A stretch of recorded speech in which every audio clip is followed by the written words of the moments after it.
Yo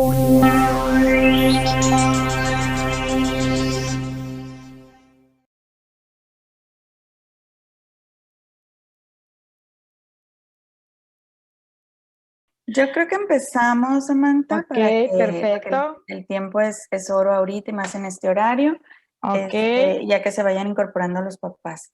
Pues perfecto. bienvenidos a los que ya habían estado en esta conferencia y a las demás, y bienvenida a la mamá de Catherine, que es la nueva integrante el día de hoy. Bienvenida. Y empezamos. Correcto. Pues muy buenas tardes. Como siempre, un placer estar aquí una semana más con Kinder Albi, colaborando con ustedes, con la idea y la intención principal de que sea temas de su interés y que sean funcionales en su vida diaria como papis y mamis de todos los niños que forman parte de esta familia. Ok, hemos iniciado desde la semana antepasada con este tema, que nadie te toque si yo no lo des, que nadie me toque si yo no lo deseo, no lo permito. Y es como un tema que nos va a abrir obviamente a muchos subtemas. Y precisamente nos quedamos la semana pasada en esta, que viene siendo de alguna manera una rama de esta plática, que son las consecuencias psicológicas del abuso sexual, ¿sí? Porque ya hemos platicado cómo podemos manejar esto con nuestros hijos, qué les podemos recomendar a nuestros hijos hacer, o cómo reaccionar nosotros ante nuestros hijos cuando cuando están experimentando o tienen una experiencia de este tipo. Pero ahora viene la parte psicológica. ¿Cuáles pudieran ser esas consecuencias después de haber experimentado un abuso sexual? ¿Sí? Claro que son infinidad de consecuencias, pero vamos a ir vamos a tratar de centrarlas, a tratar de nos enfocar y desmenuzar una por una. Y vamos a hablar primero de lo que son los problemas emocionales. Fíjense que en los niños, aunque no lo queramos creer o se nos haga algo fuera de serie, existe la depresión y se empiezan a desarrollar los trastornos de personalidad. Entonces, vemos a muchos de estos niños con trastornos depresivos, bipolares y con síntomas y trastornos de ansiedad, destacados por su elevada frecuencia el trastorno por estrés postraumático, el trastorno límite de la personalidad, así como conductas autodestructivas, negligencia en las obligaciones, conductas de riesgo, ausencia de autoprotección, entre otras. Las conductas autolesivas, las ideas suicidas e intentos de suicidio. De verdad es un tema sumamente delicado porque fíjense todo lo que se puede detonar después de una experiencia como esta. Empezamos a ver a nuestros hijos tristes, desmotivados, no quieren hacer lo que estaban acostumbrados a hacer, lo que les gustaba hacer, y esto se debe a que pues han perdido el interés por vivir, están pasando por una depresión después de esta experiencia. Imagínate la persona a quien más amo, quien más confiaba, con quien más segura me sentía, llámese mi abuelito, mi mamá, mi papá, mi tío, me hace daño de esta manera. ¿Tendrá sentido vivir? Y nosotros como adultos, cuando llegamos a pasar por situaciones complicadas, se nos hace muy difícil de repente poder salir de esos baches existenciales. Ahora imagínense estas criaturitas que no tienen todavía una experiencia de vida, una madurez para asimilar lo que les está tocando vivir. Pues obviamente es el primer paso, llegar a la depresión. ¿Sí? Y es triste porque una vez que ya llegan a estos estadios, pues la mayoría de las veces hay que empezar a ser atendidos por psiquiatra. Todo esto que se detona, muchas veces parte de las consecuencias, pues el psicólogo no podemos trabajar de manera autónoma y tenemos que tomarnos de la mano del psiquiatra, ¿sí? O del PAIDO psiquiatra, que es el psiquiatra especialista en niños y adolescentes, para poder regular el organismo de ese niño que se ha visto ya alterado por esa experiencia. Los niños empiezan a mentir compulsivamente, empiezan entonces a creerse sus propias mentiras y de ahí empiezan a generar una fantasía, una realidad o una irrealidad, ¿sí? En realidad, porque no es lo que están viviendo, pero ellos están imaginando vivir eso. Ustedes recordarán, ay, quería tener presente el nombre de esta película, a ver si alguno de ustedes ahorita me ayuda.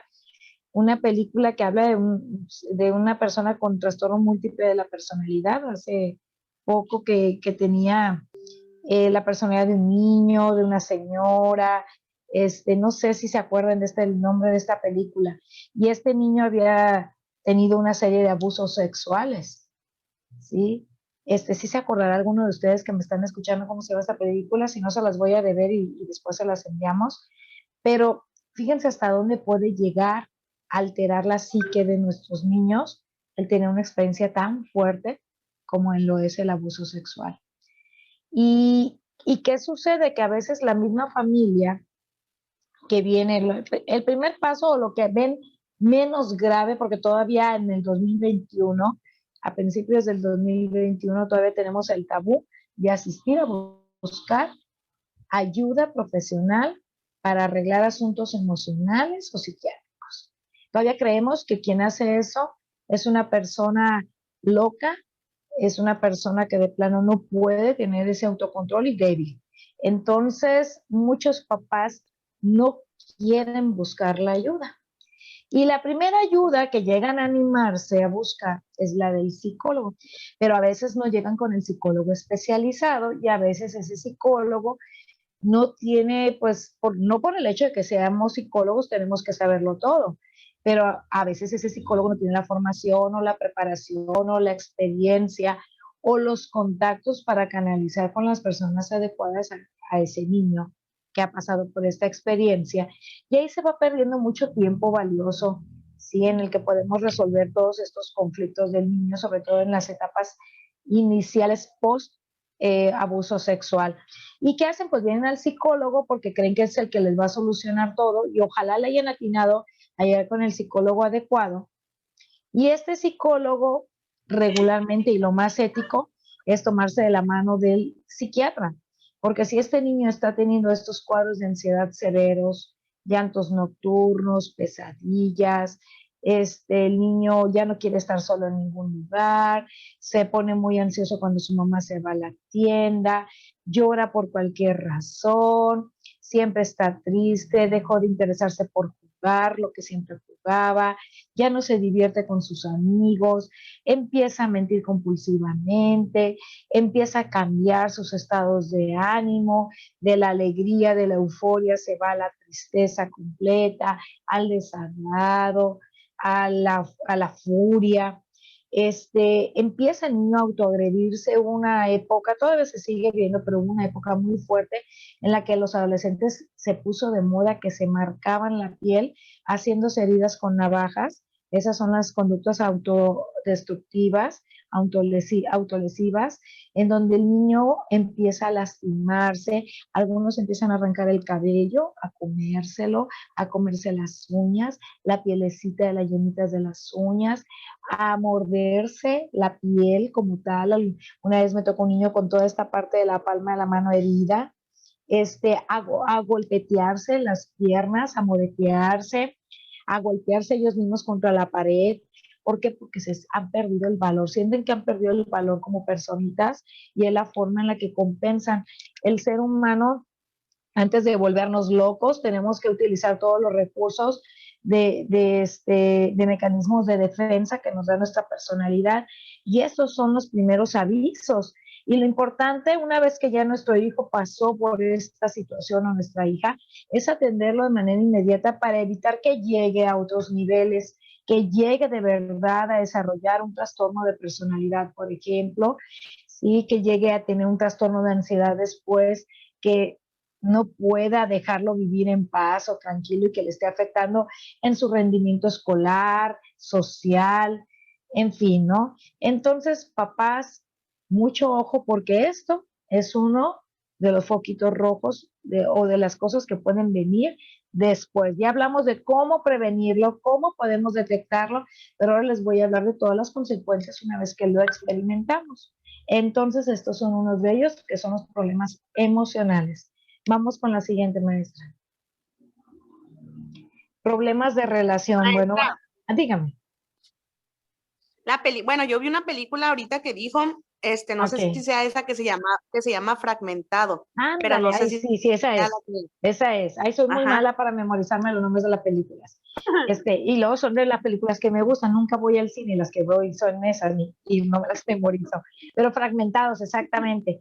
Esa película habla de cómo se despersonaliza, ¿no? Y se hace una múltiple personalidad en ese personaje. Es impresionante la actuación de ese actor, cómo lo transmite y cómo lo va experimentando. Y es que había sido un niño abusado sexualmente y había llegado a esa situación o a esas condiciones, ¿no? Es muy impactante, la verdad, sí es una película fuerte. Quien no la ha visto se la recomiendo, nada más para que conozcan, ¿no? Uno de los trastornos de personalidad que pueden llegar a surgir después de un abuso sexual. Ahora vamos con los problemas de relación que van de alguna manera de la mano con lo que les he estado comentando, pero a ver, acá está, que es mayor aislamiento, ansiedad social, menor cantidad de amigos, de interacciones sociales, así como bajos niveles de participación en actividades comunitarias, desajuste en las relaciones de pareja, con relaciones inestables y una evaluación negativa de las mismas, entre otras. Dificultades en la crianza de los hijos, estilos parentales más permisivos en víctimas de abuso sexual al ser comparados con grupos de control, así como más frecuente uso de castigo físico ante conflictos con los hijos y una depreciación general del rol maternal. ¡Wow! Fíjense nada más todo lo que viene. Ya obviamente nuestras relaciones interpersonales se ven muy afectadas porque este niño o niña empieza primero a aislarse, a sentir una psicosis total cuando se encuentra inmerso entre un grupo de personas, a reducir esa cantidad de amistades o de personas con las que quiere sentirse rodeado o esa interacción o manejar esa interacción. Evita empezar a participar, aquel niño súper alegre que le golpeaba la piñata, que era el primero en decir yo cuando el payaso decía quién quería participar. Pues este niño ya parece que se le apagó su luz totalmente. ¿Y qué pasa? Que como no se soluciona, no se maneja a tiempo, cuando este niño ya llega a la edad de la juventud o la vida adulta, pues resulta que empieza a tener relaciones de pareja sumamente inestables, ¿sí? Porque se evalúa, se tiene una autoevaluación de sí mismo muy baja, una autoestima muy baja, cuando se convierte en padre de familia, pues tiene serias dificultades para criar a sus hijos, porque o terminan siendo permisivos ante otras, se repiten este patrón de abuso sexual y termina, si lo experimentan sus hijos, algunos de sus hijos terminan permitiéndolo, porque hay una parte en ella que quiere y otra es que no tiene caso luchar contra eso, si al final de cuentas nadie te va a ayudar. Sí, como es algo que no manejó, así lo terminan percibiendo además que terminan siendo muy violentos y usan mucho el castigo físico cuando están educando a sus hijos y hay una depreciación general de ese rol maternal. No existe esa amor o esa enaltecer esa imagen de esa mamá, de esa figura que es para todos la mamá, para estos niños o para estas personas, queda minimizado, queda disminuido, ¿verdad? Entonces, híjole, ¿qué más quisiéramos como papás? Evitar que nuestros hijos, que son todo amor, toda chispa, toda alegría, lleguen a este tipo de situaciones, de tener este tipo de problemas en sus relaciones interpersonales en su edad de infancia, a juventud, adolescencia y vida adulta sobre todo. Es un infierno, la verdad es un infierno que viven, es una sombra con la que viven toda su vida, ¿verdad? Vamos con la siguiente. Problemas de conducta y adaptación social, obviamente. Sí, hay mayores niveles de hostilidad en víctimas de abuso sexual infantil que en grupos de control, así como una mayor presencia de conductas antisociales y trastornos de la conducta. Hay mayor riesgo de huida del hogar, riesgo de delinquir y ser arrestados por delitos diversos. Obviamente se convierten en unas personas inadaptadas socialmente. ¿Sí? ¿Por qué? Porque pues no tuvieron las herramientas emocionales para poderse relacionar y para poder tener comportamientos acordes a lo que nuestra sociedad o nuestro raciocinio nos da, nos permite. Y muchos de ellos pues se convierten en grandes delincuentes o en abusadores, regularmente terminan siendo abusadores sexuales ellos también, y tienen problemas de conducta muy severos. Lo platicábamos la semana pasada, cómo llega uno a tener la experiencia aquí en consulta de niños de preescolar que narran experiencias del compañerito de su misma edad, sean 4 o 5 años, le pide que se baje los calzoncitos, que le toque el pene o que le chupe la colita y discursos de ellos, ¿no?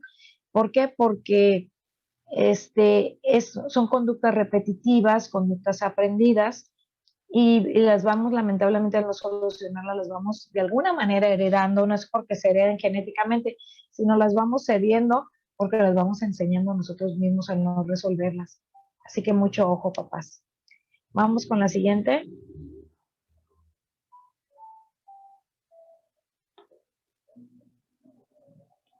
Problemas funcionales.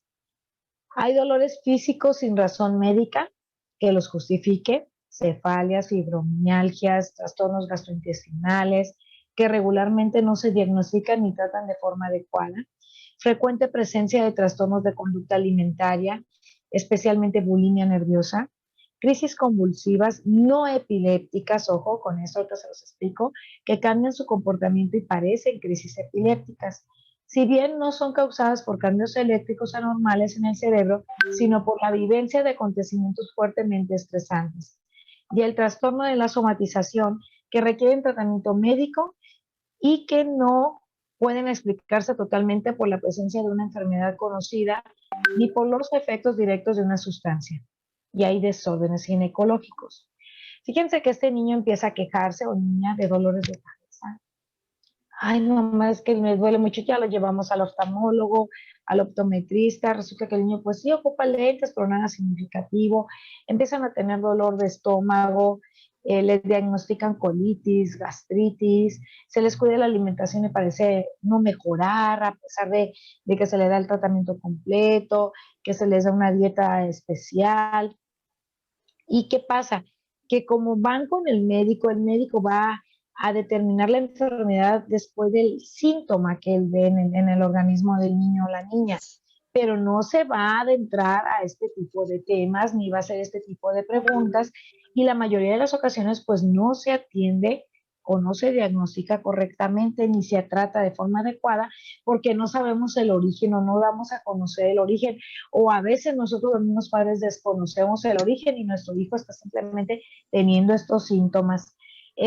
Muchas veces y en muchos de los casos, los trastornos de bulimia nerviosa tienen que ver, es algo que cuando llega un pacientito con estos síntomas es algo que me corresponde a mí evaluar, determinar o detectar si no hay algún tipo de abuso por el cual esta niña o niño está desarrollándolo.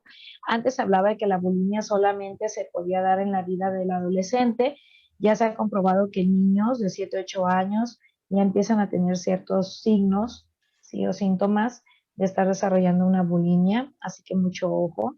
Ya no es exclusivo del joven o del adulto, ya también los niños están manifestando esto.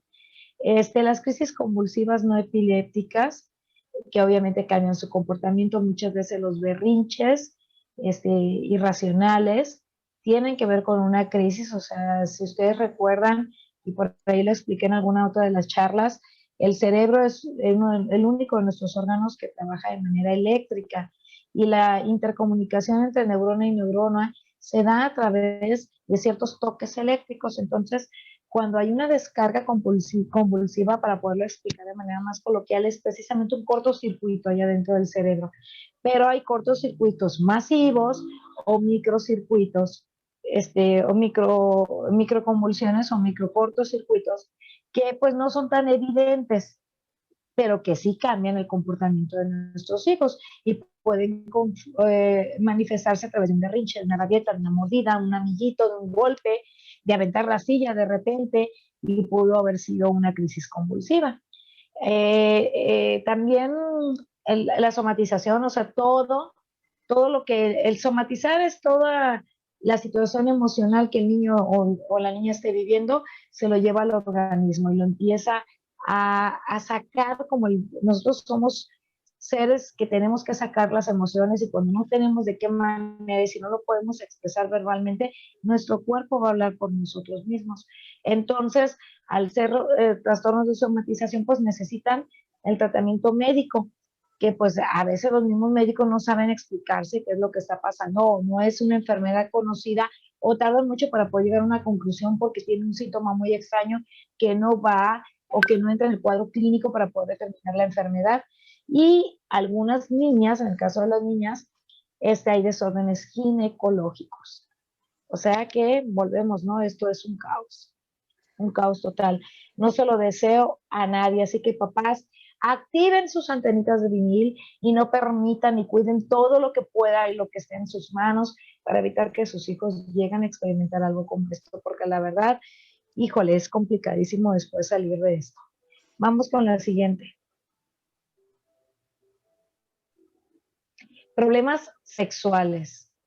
Obviamente, ¿verdad? Pues al ser abusados sexualmente, o sea, hay una sexualidad desadaptativa, insatisfactoria y disfuncional, conductas de riesgo sexual, que son relaciones sin protección, un mayor número de parejas, mayor presencia de enfermedades de transmisión sexual y riesgo de tener VIH. ¿Sí? Relaciones sexuales promiscuas, precoz, inicio de la sexualidad, prostitución y maternidad temprana. Fíjense que, aunque no es justificación, pero en algunas investigaciones, cuando se ha investigado la labor más antigua del mundo, que es la prostitución, muchas de estas mujeres fueron abusadas sexualmente de niñas. Y como van arrastrando consecuencias emocionales, de autoestima, pues creen que no tienen valor propio y deciden dedicarse a esto porque creen que es la única opción que tienen en la vida. Obviamente se convierten en personas muy promiscuas, el niño se le despierta su deseo o su interés por la sexualidad en tiempos no adecuados, antes de la adolescencia.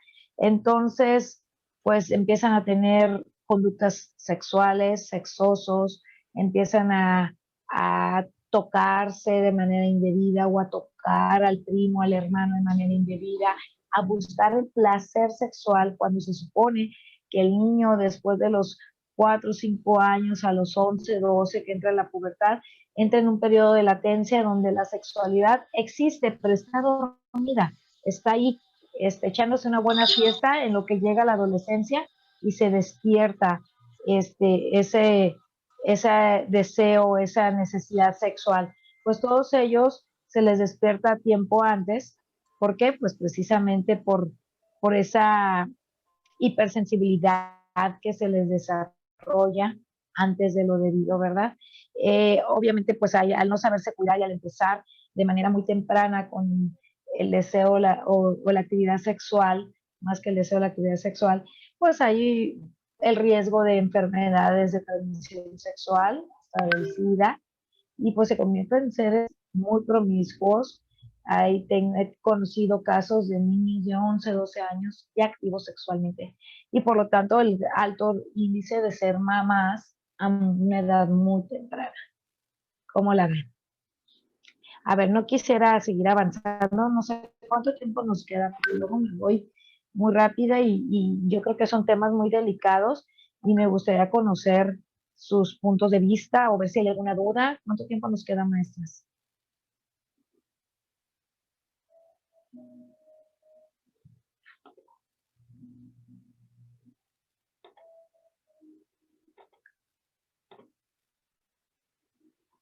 A ver, ¿en cuántos minutos vamos? Sí, tenemos todavía tiempo suficiente para seguir platicando, porque aquí ya me perdí de la pantalla.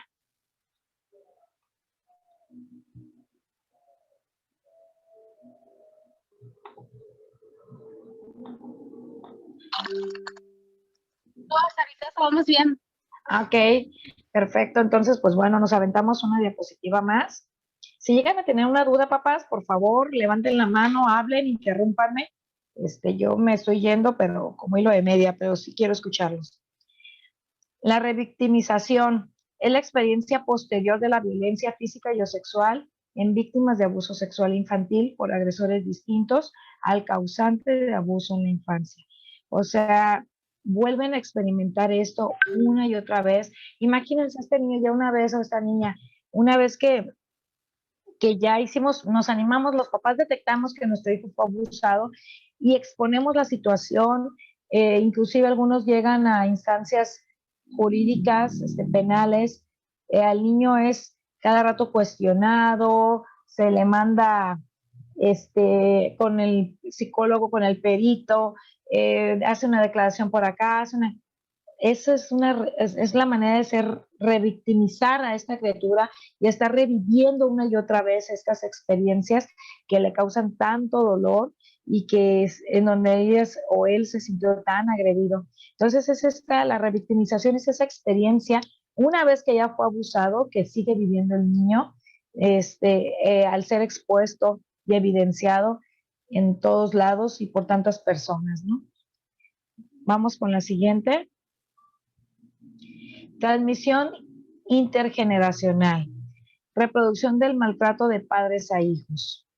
La mayoría de los indicadores que se encuentran en los dibujos de los niños abusados, los cuales, ojo, son interpretados por expertos, no vayan a empezar a partir de hoy a poner a dibujar a sus hijos y me hablen después todos asustados porque ya vieron moros con tranchitos. No, tranquilos.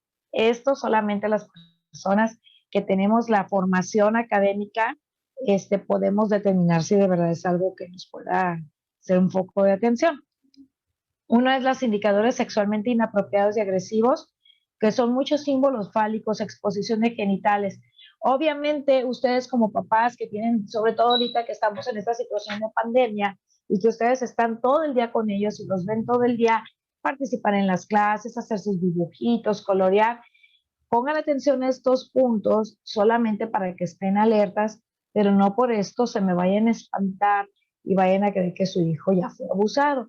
Pero si ustedes notan que su niño tiene 3, 4, 5, 6, 7, 8, 10 años y en todos sus dibujos dibuja un pene, una vagina, hechos de mujer, exposición, o dibuja sus muñequitos o sus monitas exponiendo sus genitales, ojo, esto no es normal, ¿sí? Esto no es normal, algo nos está queriendo decir el niño. Incapacidad para confiar, perspicacia, suspicacia, ojos y oídos alertas, boca desmesuradamente grande. Si ven ustedes en los dibujos esos ojotes, esos oídos como los de la abuelita de la Caperucita Roja y la boca muy grande, ojo, también es esa incapacidad que el niño está manifestando para confiar. El hecho de hacer también figuras humanas pequeñas, muy chiquitas, de repente que yo los pongo que hagan el dibujo, agarran toda la hoja de papel y por acá sí me dibujan un monito chiquitito. Si esa es la autopercepción, ellos se perciben así de chiquitos, ese es el valor que en este momento ellos están dando, así que también mucho ojo con eso. Ansiedad, miedo, desamparo, impotencia, baja autoestima, depresión, rabia, conflictos familiares, los empezamos a ver que en todos lados ya no cabe mi hijo, mi hija, que se pelea con los primitos por todo. Daños al esquema corporal y el deterioro del concepto del humano en los niños abusados.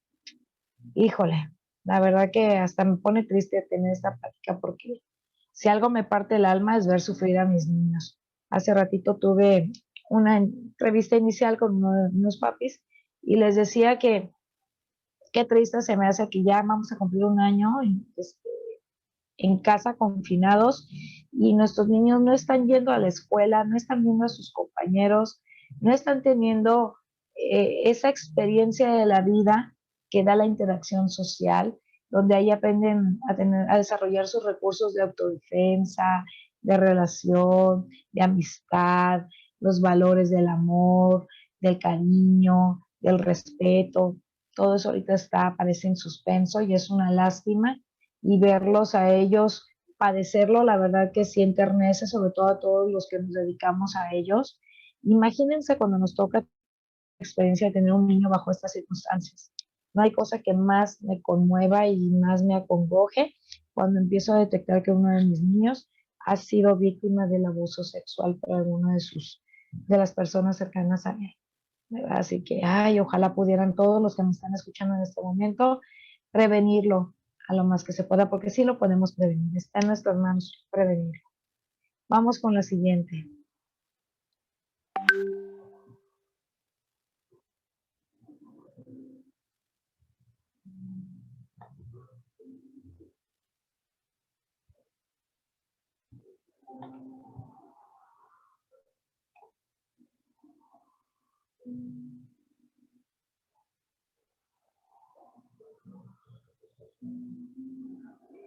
Ok. Transmisión intergeneracional. Pues claro, obvio, ¿verdad? Ya lo vivió y si no lo maneja, si no lo supera, si no lo trabaja, ¿qué va a suceder? Pues que va a reproducir ese maltrato, se va a ir transmitiendo de papás a hijos.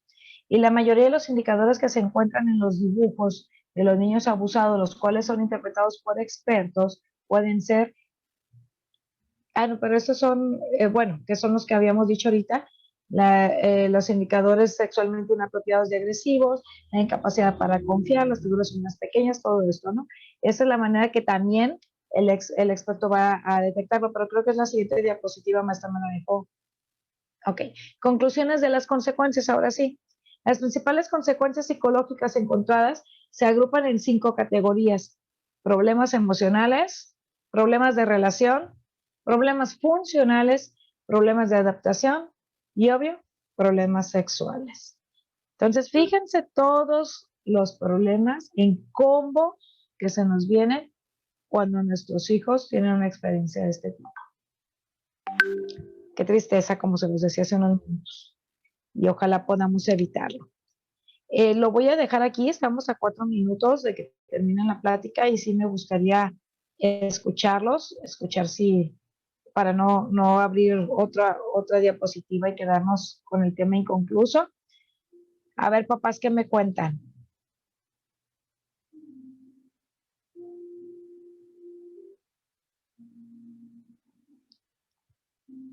No los escucho.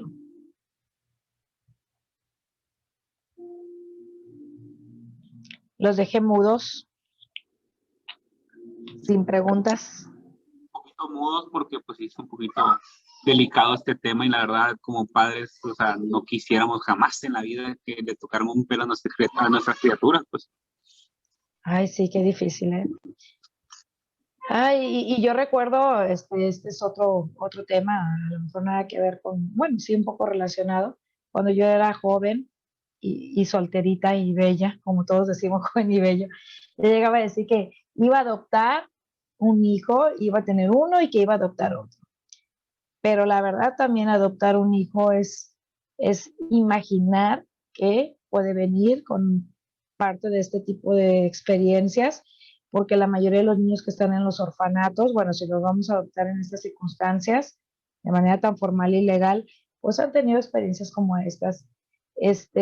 Ojalá alguno de ustedes que tenga la oportunidad y el tiempo de dedicarles calidad de tiempo y recursos como compartir juguetes de sus hijos, puedan darse la tarea de visitar estas casas de niños y tener pláticas con ellos. También es muy bonito para nuestros hijos que conozcan esta vida de estas criaturas, porque no tienen idea qué historias se encierran en esas paredes de violencia y de abuso sexual.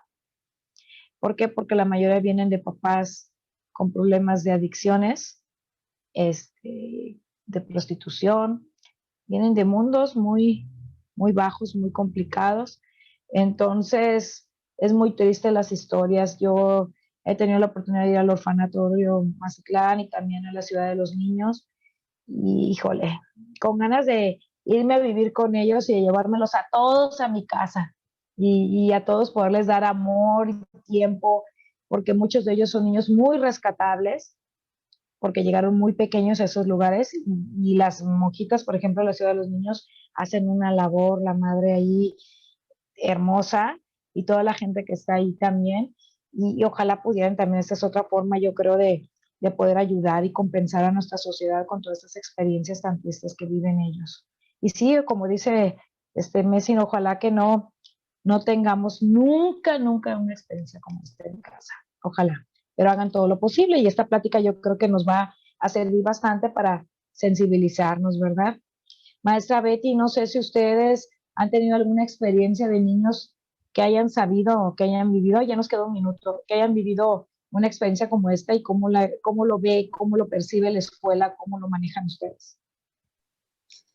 Maestra, pues yo tuve un acercamiento con unas chiquitas que ahorita, como usted lo dice, muy sabiamente, la mayoría de esos niños provienen de mamás con problemas de alcohol, drogadicción, prostitución. En este caso, la mamá de estas niñas se dedicaba a la prostitución, pero obviamente también se drogaba. Yo las conocí y yo iba a comer con una señora, yo estaba soltera, no tenía hijos, la señora me hacía de comer, iba yo a su departamento, ahí comía, y ella cuidaba a estas niñas, las cuidaba de noche porque obviamente la mamá trabajaba. Ella tenía también sus hijos.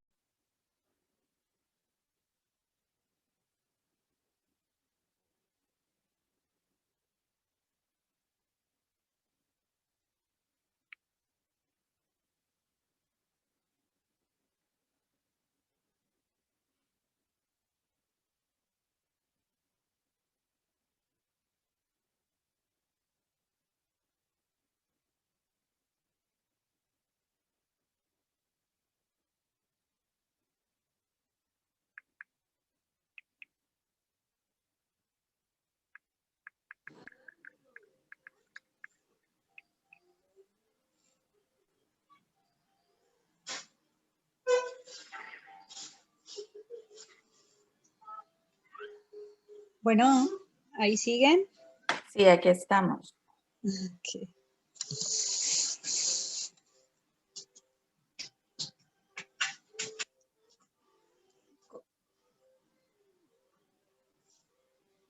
Creo que no se escucha con Samantha, ¿verdad? Ya está conectando su audio, creo.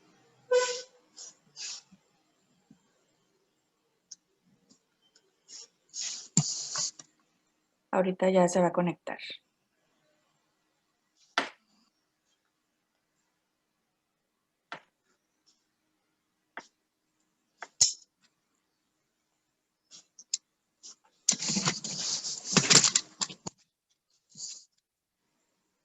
Ya llegó.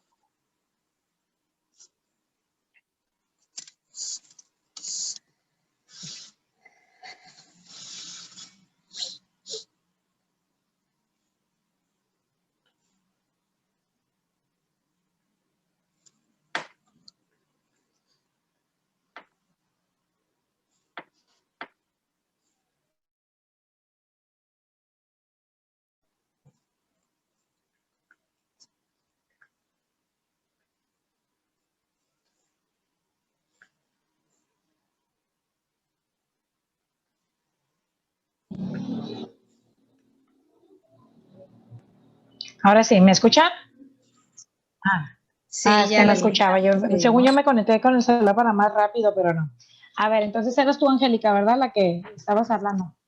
Sí, les decía, ¿no? Entonces yo así conocí a estas niñas y la señora que me vendía la comida y que yo iba a su casa, lo hacía más que porque le pagaran por las niñas, porque obviamente la mamá trabajaba de noche y dormía de día y las niñas se quedaban solas. Muy lindas las niñas, empecé yo a involucrarme porque las veía pues muy abandonadas y las llevaba que al parque, que a la plaza y así. Entonces me platicaba la señora que ellas tenían un problema, ellas se hacían pipí de noche siempre. Entonces les ponía, la mamá les compraba pañales, ¿no? Entonces a mí me sorprendió porque una de ellas ya era una niña como de unos 8 años y la otra yo creo que tenía unos 7 o 6 años y la otra unos 8 o 9. Y ambas hacían lo mismo. Y sí, pues la mamá las abandonaba muchísimo, vivían en unos departamentos y muy mal, ¿no? Higiénicamente mal, económicamente mal, todo. Y ya hasta, pues tiempo después, pues nos dimos cuenta y obviamente descubrimos que el hecho de que ellas se hacían pipí en las noches es porque eran niñas que también ya habían sido abusadas. Lamentablemente era muy triste porque pues eran niñas, ¿no? Que les entretenía, estaban felices y las llevaba a una fiesta, se las llevaba aquí y allá. Y a mí me da muchísima tristeza, ya después traté de alejarme un poco porque me estaba involucrando demasiado, pero lamentablemente la mamá a veces metía ahí a las personas a su casa y ella estando mal, drogada, ya no sabía ni de ella, estas personas abusaban Ay, también no, de qué sus horror. hijas, ¿no? Entonces era por eso que la señora ya se había dado cuenta de ello, no me había dicho, ¿verdad? Pero ya se había dado cuenta de ello y prefería que durmieran con ella. También ella vivía en un departamento con 4 hijos, apenas cabían, pero ella les tendía, les hacía un tendido en el piso a las niñas para que ahí durmieran, con tal de que no estuvieran en la casa, en su departamento, porque no sabía si iba a llegar esta mujer con alguien y era exponerlas más, ¿no? A las niñas. Pero de verdad es muy, muy triste. Y este es otro de los signos que tienen los niños abusados, que se hacen pipí ya estando grandes. Es algo que yo aprendí. Y también otra cosa que yo he visto en el ámbito jurídico es que siempre esas personas que abusan de los menores son personas abusadas. Es decir, a mí me hicieron, yo lo Así hago, es. ¿no?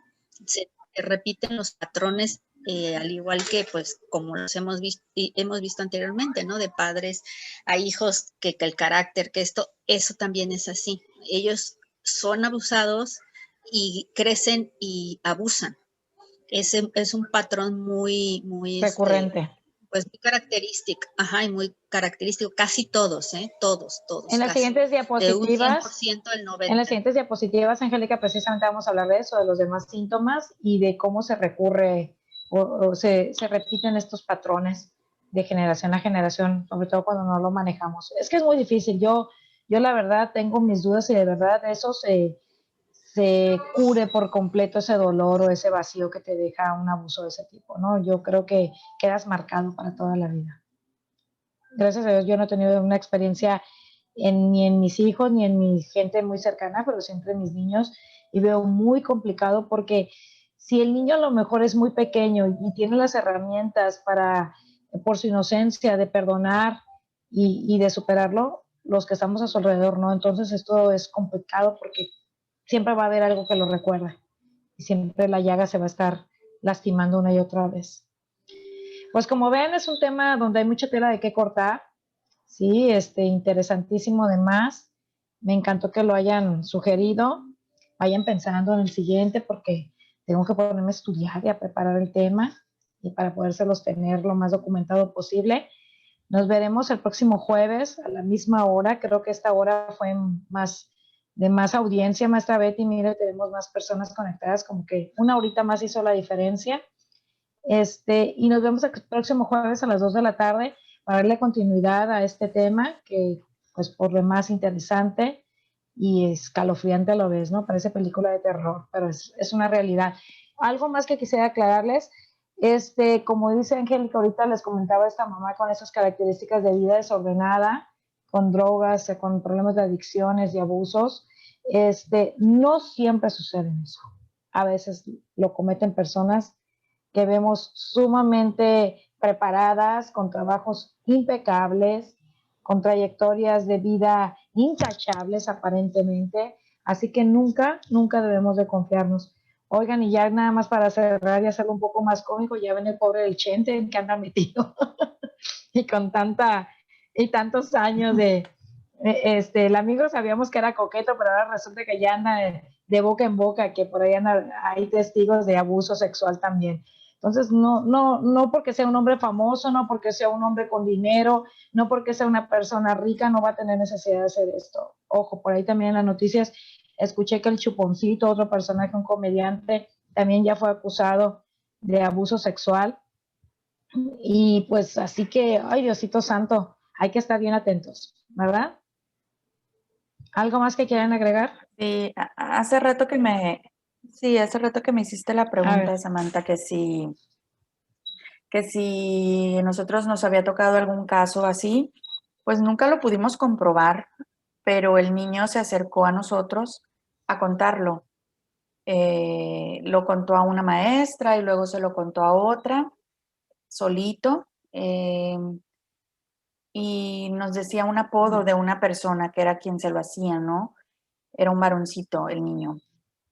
Y bueno, pues no lo hicimos creer como que no le dábamos tanta importancia, es decir, no le dijimos, le vamos a decir a tu mamá ni nada, nada más era como una plática que él tenía con sus maestras. Y posteriormente, bueno, ambas maestras me lo expusieron a mí y yo cité a la mamá y cité a las dos maestras para que le dijeran el apodo de la persona que le decía y demás. Resultó que pues la señora nos dijo quién era esa persona. eh, Era alguien muy cercano a ella. Aparentemente no lo dudó, pero tampoco nunca se comprobó. Sin embargo, sabíamos que era algo delicado porque de entrada pues te lo niegan, te dicen que no puede ser, que estamos inventando, pero pues era un apodo que nosotros de dónde lo íbamos a sacar. Entonces, bueno, ya ella lo llevó a lo que canalizó con un especialista. Ya la señora pues como que nos evadía, ¿no? Para no hacerle la pregunta, ahí lo dejamos porque pues era algo que el niño no demostraba nada, era un niño muy aplicado, no era mañosito, ni daba ningún problema con los demás niños. Entonces dijimos, bueno, ya está en tratamiento, ya está en terapia. Es el único que nos hemos dado cuenta, pero pues he sabido de otras directoras que me cuentan cada caso y dijeras tú, pues de gente que, repito, en otras escuelas, ¿no? De gente que ni te la imaginas, famosos aquí, y entonces, pues sí, son cosas muy delicadas de tratar, una porque eres la maestra y puede prestarse a que te estás metiendo más allá de lo que te compete en la escuela, pero es parte también de nuestro trabajo el observar, somos muchas veces las confidentes de los niños. En este caso el niño le decía a sus maestras, ¿no? Pues yo por ser la directora me tocó ahora sí que tomar el toro por los cuernos, pero el niño en realidad les explicaba a sus maestras. Entonces, pues es parte de nuestro trabajo el decir, parece que, observamos que, nos dijo que, y también sabemos que lo primero que pasa es que lo niegan o no te lo creen. ¿Y cómo lo tratamos? Pues fue así, nada más una simple plática con la señora. Sí lloró mucho cuando le dijimos, porque cuando le dijimos el apodo, pues no podía creer que era alguien tan cercano. No nos lo negó, simplemente, o sea, quedó así como en la duda, pero vimos al niño mejor, ya nunca lo volvió a decir, entonces creemos que sí Lo digirió. lo digirió y lo superaron, ¿no? No era un caso muy severo tampoco, pero pues así. Es el único que nos ha tocado en los 10 y pico de años que tenemos. Es el único que hemos sabido, pues, que se ha demostrado con lo que nos dicen los niños. Perdón, directora, yo salí un momento a abrir mi puerta y no escuché el caso, nada más al principio. ¿De qué fue lo que sucedió?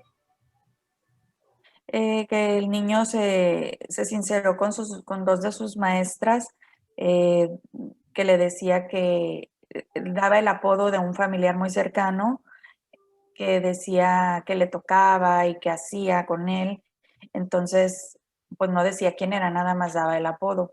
Entonces, cuando dijo eso, pues obviamente se los dijo a sus maestras, pero les comentaba que pues es parte del trabajo de una decirle a los papás. Entonces yo cité a la mamá y le comenté, pues, junto con las maestras a las que el niño les había dicho, lo que el niño había comentado y el apodo de la persona que era. Y entonces ahí pues la señora lloró mucho y dijo que era alguien muy cercano.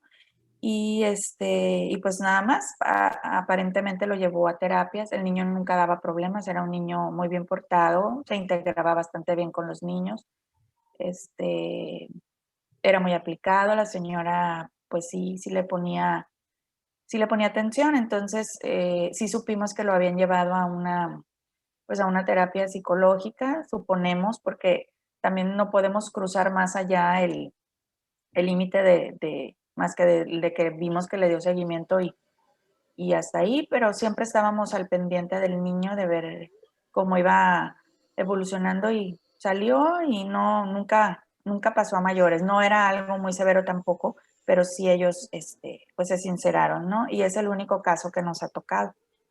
Bueno, yo me tengo que despedir, pero en el peor de los casos que me ha tocado vivir en las escuelas, porque he tenido a cargo el departamento de psicopedagogía, es que cuando es detectado y citado a los papás, primero te empiezan a sacar la vuelta al padre de familia porque no quiere que le vuelvas a tocar el tema.